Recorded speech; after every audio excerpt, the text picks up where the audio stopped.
It's time for a real fake news update, not brought to you by Pfizer. We're going to look at this DNC Leadership Forum, which kind of opened up earlier this last week, opened up with a bit of like an SNL feel to it. Did you guys see any of this? Did you guys see anyone cover this? I just thought this was funny to grab this because this aired on MSNBC. Like they covered it like it was substantial, legitimate. Let's see how they opened the event. And we'll begin with the opening statements. Each candidate will have 30 seconds, and we'll start with Dr. Quintessa Hathaway. Good evening, everyone.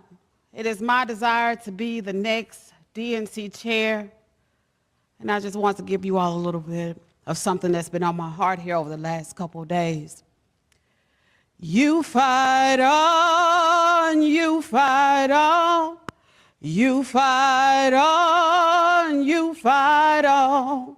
When your government is doing you wrong, you fight on, oh, you fight on.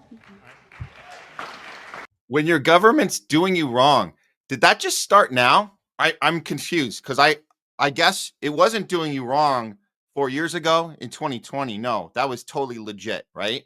Everything worked very well for you. Last 4 years have been great, right? Now the government is not working well for you. Wow, boo-hoo-hoo. What an interesting take on the life we've all just experienced together, yet it somehow just started to go wrong for you. Well, let's see what happens when the head of this committee decides to have a vote about what actually went wrong in this last election. Let's see if they have a substantial debate about it or any sort of conversation at all. I don't know if that's going to happen. What do you guys think? All right, here we go. Round. So I'm going to, I have a show of hands. How many of you believe that racism and misogyny played a role in Vice President Harris's defeat? Okay. So that's good. You all passed. You all passed. Wow. You all pass? How about, well, that's a little concerning. We don't have any other ideas about what might have gone wrong besides blaming the people. That's right. Because it was misogynistic Latino men that are at fault this time, right? Was that in Michigan, I remember? They blame, oh yeah, that's right. Latino men just became utterly, just despicably misogynistic. And of course, all the racism in the country. That's what did it. Nothing of your own self to look at, right? This sounds so familiar of 2016 as we remember Hillary writing her stupid book. What would she call it? She called it What Happened. And she blamed, the entire book was blaming Bernie Bros, which has a racist connotation, obviously.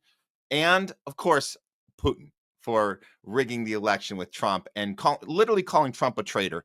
All those reasons. So they're just continuing this and saying, oh, the country's not ready for a woman president, I guess. So they've learned absolutely nothing at all. But now it gets a little more disgusting here because the whole point of this committee was figuring out who's going to lead the DNC now. Well, they picked their guy, and his name is Ken Martin. And turns out, well, let's. So if you guys don't know Ken Martin, let's show you guys him, and then we're going to see who he really is. And this is where they're going next. This is where the DNC is headed over the next 4 years. This is the guy that's going to lead them. Here we go. Good billionaires out there that have been with Democrats who share our values, and we will take their money, but we're not taking money from those bad billionaires. Here, thank you, Joe Martin. Wait, what the hell did he just say? He said there are good billionaires, and the DNC only takes money from a good billionaire, and they say no to bad billionaires, right? So George Soros, he's a good billionaire. We'll take his money. But when Elon wants to write us a check, we say, no, Elon, you're a bad billionaire. Is anyone buying this garbage? Anybody that has been a lifelong, like, look, I've been part of the Democratic Party. I admit it. I used to knock on doors for these guys. I don't understand how you can listen to this garbage. The party that was supposed to be for the people, for the worker, has abandoned everything. Everything. Do you guys want to hear that one more time? Let's hear him try and justify what the Democratic Party stands for. Good billionaires. Good billionaires. There are a lot of good billionaires out there that have been with Democrats who share our values, and we will take their money, but we're not taking money from those bad billionaires. Here, thank you, Joe Martin. Wow. Well, that's their guy. That's Ken Martin. Want to know what else about Ken Martin? Did you guys want to know what else? I bet you can't guess this. Turns out Ken Martin is a Zionist. Apparently. Let's look at one of his tweets regarding October 7th. Here we go. 1 second, guys. Here we go. Ken Martin tweeting about his opinion about October 7th. And I'll get to Medea Benjamin gets him up at the top. But at the bottom here, Ken Martin says, "From the river to the sea" is a chant used by extremists to support the destruction of Israel. It is appalling to embrace this rhetoric in this statement, which also doesn't even acknowledge the slaughter of Israeli and American civilians. This is disgusting. Medea Benjamin, as we know from Code Pink, go Medea, she says, Trump is a disaster, but don't forget the Democrats' 15 months of supporting Israeli genocide.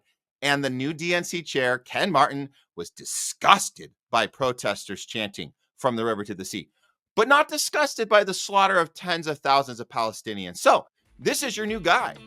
This is him. This is your new guy. Congratulations, DNC. You chose a good one. You chose a good one here. Very good.